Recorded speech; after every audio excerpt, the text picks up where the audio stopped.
नमस्कार, मी प्रिया तुमचं प्रिया महाजन किचनमध्ये स्वागत करते। तर आज आपण करणार आहोत सोयाबीन।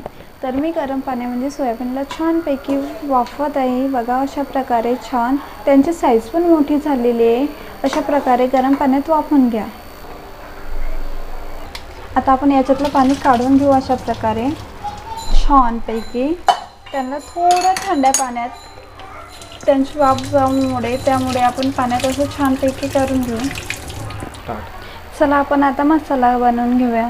याच्यात मी 2 चम्मच बेसन घेत आहे। थोडं तिखट पण टाकू आपण त्याच्यात। मिरची पावडर म्हणतात त्याला। हळद,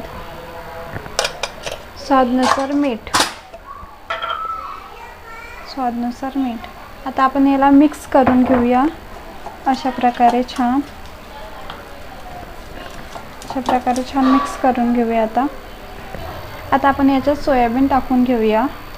अशा प्रकारे छान टाकून घ्या। आता त्यांना सोयाबीनला पण आपण त्याच्यात मिक्स करून घेऊ त्या मसाल्यामध्ये। अशा प्रकारे छान मिक्स करून घ्या। बघा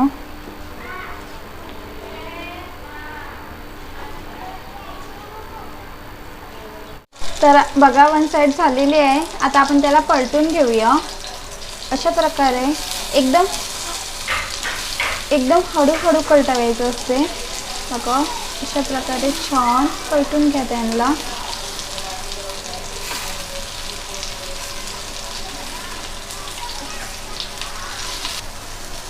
बघा अशा प्रकारे छान त्यांना एकदा असं हलवून घ्या।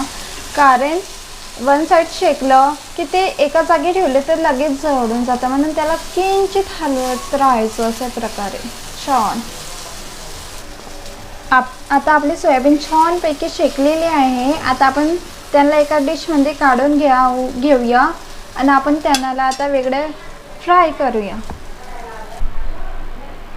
आता मी छानपैकी एक कांदा काटून घेतलेला आहे बारीक, आणि इकडे अद्रक लसूण जिऱ्याचा पेस्ट करून घेतला आहे। आता आपण अर्धा माप याचं तेल टाकून घेऊया। त्याला छानपैकी गरम होऊ द्यायचं। नंतर आपण त्याच्यात मसाले ॲड करूया। आपलं तेल तापलेलं आहे। आता आपण गॅस कम करून घेऊया आणि त्याच्यात आपण आता कांदा टाकूया। अशा प्रकारे सर्व कांदा टाकून घेऊया। त्याला छानपैकी हलवा। आता अशा प्रकारे गोल्डन ब्राउन होईपर्यंत त्यांना छानपैकी शेकून घ्या। बघा छानपैकी गोल्डन ब्राउन कलरचा झाला आहे आपला कांदा। आता आपण त्याच्यात लसूण अद्रकची पेस्ट टाकून घेऊया। छानपैकी त्यांना मिक्स करून घ्या। अशा प्रकारे त्याला आता आपण 5 मिनिटं छानपैकी मिक्स करून घ्या। आता आपण याच्यात मसाले टाकून घेऊया। मिरची पावडर 2 चम्मच, हळद अर्धा चम्मच, धना पावडर 1 चम्मच, गरम मसाला। आता त्यांना छानपैकी मिक्स करून घेऊया।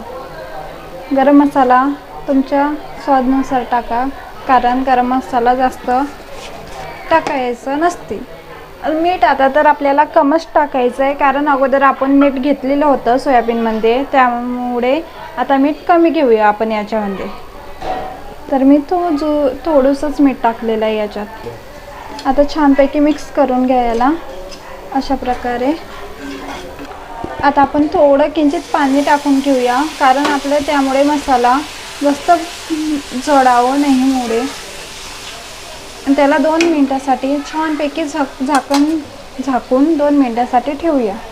आता आपण याला छानपैकी झाकून घेऊया। आता ओपन करून घ्या। आता आपण सोयाबीन त्याच्यात टाकून घेऊया।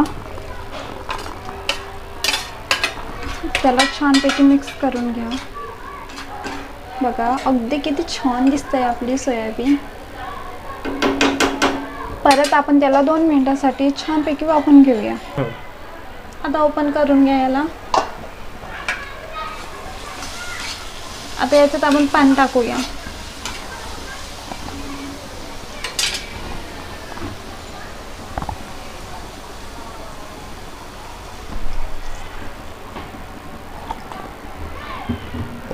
अशा प्रकारे छानपैकी हलवून घ्या.